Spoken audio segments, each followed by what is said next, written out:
Hello guys, welcome back to my channel. आज मैं आप लोगों को वाटरमेलन में एक क्यूट सा कैट बनाने वाला हूँ जो कि बहुत ही सुंदर बनने वाला है। तो आप लोग वीडियो पर बने रहें और मेरे चैनल को लाइक, सब्सक्राइब एंड शेयर ज़रूर करें।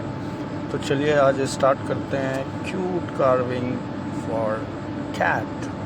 ओके, चलिए।